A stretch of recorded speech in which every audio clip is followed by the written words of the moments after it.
উচ্ছেদক লৈ মুখ্যমন্ত্ৰী ডক্টৰ হিমন্ত বিশ্ব শৰ্মাই পুনৰ এবাৰ কৰিছে এক ডাঙৰ ঘোষণা পুনৰ উচ্ছেদ চলিব আৰু পুনৰ উচ্ছেদ চলিব গোৱালপাৰাত এই কথা উল্লেখ কৰিছে মুখ্যমন্ত্ৰী ডক্টৰ হিমন্ত বিশ্ব শৰ্মাই সবিশেষ লৈ আহিছে এই মুহূৰ্তত পুনৰ উচ্ছেদ চলিব গোৱালপাৰাত উপস্থিত হয় মুখ্যমন্ত্ৰীৰ ডাঙৰ ঘোষণা মুখ্যমন্ত্ৰীয়ে ডাঙৰ ঘোষণা কৰিছে যে গোৱালপাৰাত পুনৰ উচ্ছেদ চলিব হাছিলা বিলক অবৈধ দখল কৰিবলৈ দিয়া নহব হাছিলা বিলক অবৈধভাৱে দখল কৰিবলৈ দিয়া নহব হাছিলা বিলক সংৰক্ষণ কৰা হ'ব বুলি উল্লেখ কৰিছে মুখ্যমন্ত্ৰী গৰাকীয়ে পুনৰ চলোৱা হ'ব গোৱালপাৰাত উচ্ছেদ অভিযান হাছিলা বিলক সংৰক্ষণ কৰা হ'ব আৰু 30 দিনৰ ভিতৰত জাৰি কৰা হ'ব জাননী এই মুহূৰ্তত এটা গুৰুত্বপূৰ্ণ খবৰ জনাইছো পুনৰ উচ্ছেদ অভিযান চলোৱা হ'ব আৰু হাছিলা বিলত পুনৰ উচ্ছেদ চলিব বুলি উল্লেখ কৰিছে মুখ্যমন্ত্ৰী ডক্টৰ হিমন্ত বিশ্ব শৰ্মাই মুখ্যমন্ত্ৰী গৰাকীয়ে উল্লেখ কৰিছে যে হাছিলা বিলত পুনৰ চলিব উচ্ছেদ অভিযান আৰু পুনৰ উচ্ছেদ অভিযান চলিব হাছিলা বিলত গটিকে গোৱালপাৰাৰ হাছিলা বিলত উচ্ছেদক লৈ এনেদৰে মুখ্যমন্ত্ৰী গৰাকীয়ে উল্লেখ কৰিছে কিয়নো গোৱালপাৰাত আজি মুখ্যমন্ত্ৰী গৰাকী উপস্থিত হৈছিল উচ্ছেদিতৰ ওচৰত আৰু উচ্ছেদস্থলীত উপস্থিত হৈ মুখ্যমন্ত্ৰী গৰাকীয়ে পুনৰ এই কথা উল্লেখ কৰিছে যে হাছিলা বিলত যিসকল অবৈধভাৱে বাস কৰি আছে সেই স্থানত চলিব উচ্ছেদ অভিযানক লৈ মুখ্যমন্ত্ৰী ডক্টৰ হিমন্ত বিশ্ব শৰ্মাই কৰিছে আন এটা ডাঙৰ মন্তব্য গোৱালপাৰাৰ হাছিলা বিলত মুখ্যমন্ত্ৰী ডক্টৰ হিমন্ত বিশ্ব শৰ্মা হাছিলাৰ লগতে উৰপদ আৰু কুমৰী বিলক প্ৰস্তাৱিত সংৰক্ষিত বনাঞ্চল কৰাৰ সিদ্ধান্ত গ্ৰহণ কৰিছে ৰাজ্যিক কেবিনেটে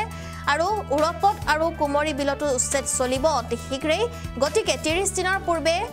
এয়া জাননী দিয়া হ'ব আৰু সকলো যিসকল অবৈধভাৱে তাত বসবাস কৰিছে সেই সকল অতি শীঘ্ৰেই তাৰ পৰা যাতে স্থান এৰি তেওঁলোকে আন স্থানলৈ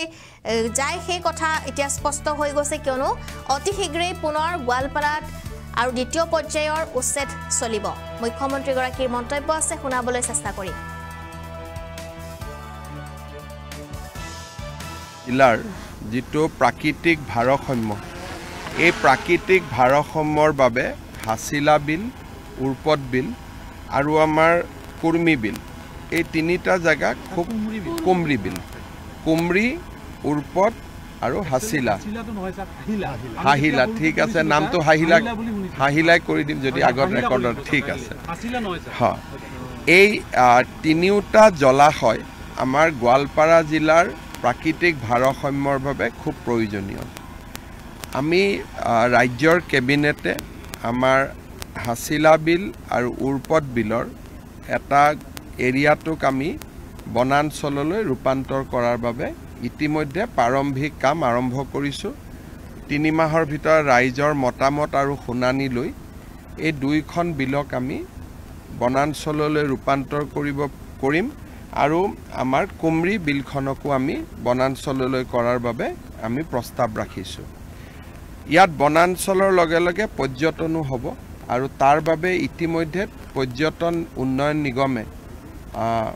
ইয়াৰ এখন টুৰিজিম মাষ্টাৰ প্লেন নিৰ্মাণ কৰিব তাৰ বাবে ইতিমধ্যে মই তেওঁলোকক দায়িত্ব দিছোঁ আজি মই নিজে এবাৰ চাই গলো আৰু সেই ধৰণে আমি ব্যৱস্থাখিনি আমি আগবঢ়াই লৈ যাম আৰু মই ৰাইজৰ সহযোগিতা কামনা কৰিম কুমৰী আৰু স্যাৰ উৰপদ বিলটো এতিয়া স্যাৰ বেদখল হৈ আছে উৰপদ বিল আৰু কুমৰী বিলতো যি বেদখল আছে সেই বেদখলখিনিও আমি আঁতৰাম খালি মই ভাবো যে বনাঞ্চললৈ ৰূপান্তৰ হোৱাৰ লগে লগে তাত কিছু ম্যাদী পট্টাও দিয়া আছে ম্যাদী পট্টাখিনিতো আমি অধিগ্ৰহণ কৰি আঁতৰাব লাগিব তেওঁলোকক মানুহ আমাৰ যেটো ল্যান্ড আইন মতে যিখিনি পাই দি আঁতৰাব লাগিব আৰু বেদখল কৰাখিনিক মই ভাবো আমি ৰিকুৱেষ্ট কৰিলে তেওঁলোকে নিজে উঠি যাব স্যাৰ ৰাজ্যখিনি কি হ'ব স্যাৰ ৰাজ্যখিনিৰ ক্ষেত্ৰত আমি গোটেই বস্তুটো বহুদিনীয়া পুৰণা এটা ঘটনা তাক আমি অলপ চোৱা চিতা কৰি আছো কাৰণ তাত নতুনকৈ মানুহ আহিছে আৰু বহু বছৰ পুৰণা বহি থাকাও মানুহ আছে গতিকে গোটেই কথাখিনিক লৈ আমি বিভিন্ন ব্যক্তিৰ লগত আলোচনা কৰি আছো মোক আৰু 30-45 দিন সময় লাগিব তাৰ পিছত ৰাইজৰ লগত আহি কথা পাতিম পুৰণিটো ইয়াত থাকিবই নোৱাৰে কাৰণ এভিকশনটোৱে নতুন মানে কি ইয়াত বহাটোৱে নতুন গতিকে বহাটো কোন চনত বহিছেটো স্যাটেলাইটত চাবই পাৰি তাৰ আগত তেওঁলোক ক'ত আছিল গতিকে ইয়াৰ আগত য'ত আছিলে তেওঁলোকক আমি তাতে যোৱাৰ কাৰণে সুবিধা কৰি দিম আৰু যদি কোনোবা একেবাৰে ল্যান্ডলেছ আছে কথাটো বেলেগ কিন্তু ইয়াততো নতুনকৈ অহা আৰু মানুহটো কবাৰ পৰা আহিব লাগিব নহয় গতিকে প্ৰথম আমি জানিব লাগিব ক'ৰ পৰা আহিছিলে গতিকে যিখিনি মানুহে নিজৰ জাগালৈকে উভতি যাব নোৱাৰে তেওঁলোকৰ লগত আমি পিছত কথা পাতিম কিন্তু এই গোটেই ঘৰবোৰ দেখিলে আপুনি গম পাব 10-12 বছৰ ধোৱা বা 15 বছৰ ধোৱা তো 15 বছৰ আগততো পৰিয়ালটো কৰবাৰ পৰা আহিছিলে নহয় গতিকে প্ৰথম জানিব লাগিব তেওঁলোক ক'ৰ পৰা আহিছিলে বোলে নহয় গৰাখহনীয়া হৈছিলে মাটি গৈছিলে তেতিয়া আমি সেই গাঁৱতে ব্যৱস্থা কৰি দিম কিন্তু প্ৰথম আমি জানিব লাগিব প্ৰত্যেকজন মানুহৰ বুৰঞ্জী আৰু ইতিহাস গতিকে আমি চেষ্টা কৰিম জানিবৰ কাৰণে যাবগৈ নিজে যাবগৈ তেওঁলোক ইয়াতে যদি কিছুমান মানুহ কিবা কৰি থাকিব কিছুমান মানুহ যাব কিন্তু আমাৰ মানুহখিনি আমাৰ লক্ষ্য নহয় আমাৰ লক্ষ্যটো হ'ল হাছিলা বিল আমি হাছিলা বিলত কাকো আহিব নিদিওঁ হাছিলা বিলখন আমি সংৰক্ষণ কৰিম গতিকে আমাৰ লক্ষ্যটো মানুহখিনি নহয় আমাৰ লক্ষ্যটো হ'ল হাছিলা বিল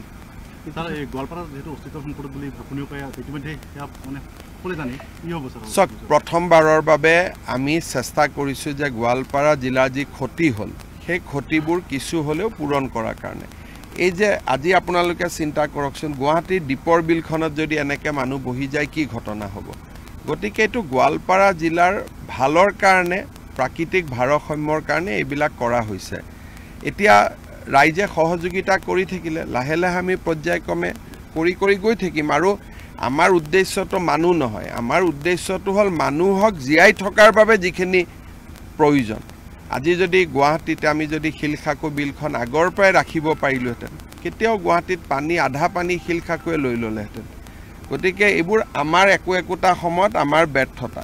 মানুহ যিখিনি আহিছে মই মানুহখিনিক দুখ নিদিওঁ কোনোবা ৰাজনীতি কৰা মানুহে মাতি আনিছে ভোটৰ কাৰণে গতিকে মানুহখিনিক বেয়া পাই লাভ নাই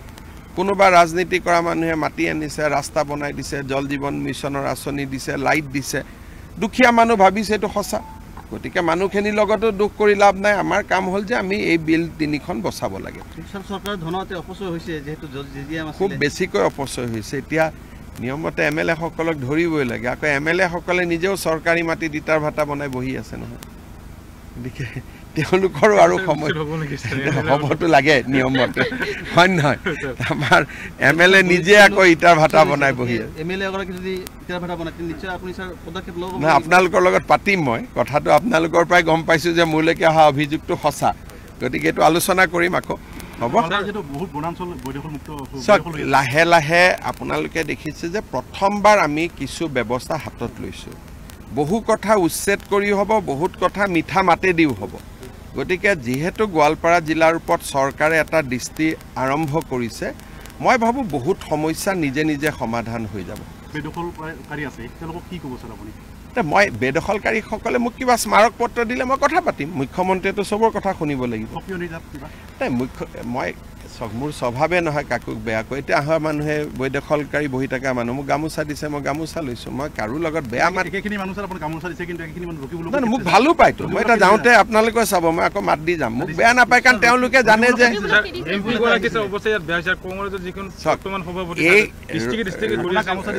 ৰকিবুল হুছেইন আৰু ৰচিদ মণ্ডলে ৰচিদ মলন্দন আমাৰ AK ৰচিদ আলমে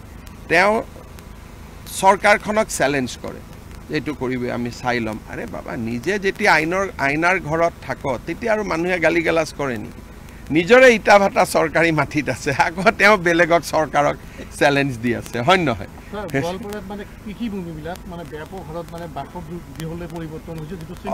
অলপমান ৰখক সেইবিলাকো চাই দিম আপোনালোকক মই অলপ নজৰ ৰাখিছোঁ লাহে লাহে ঠিক হৈ যাব গোৱালপাৰাত মেডিকেল কলেজ আহিব ৰাক্ষসিনী পাহাৰতো ডাঙৰ প্ৰজেক্ট আহিব লাহে লাহে জিলাখনৰ চেহেৰাটো বদলিব অলপ সময় দিয়ক গোৱালপাৰা জিলাৰ যিটো প্ৰাকৃতিক ভাৰসাম্য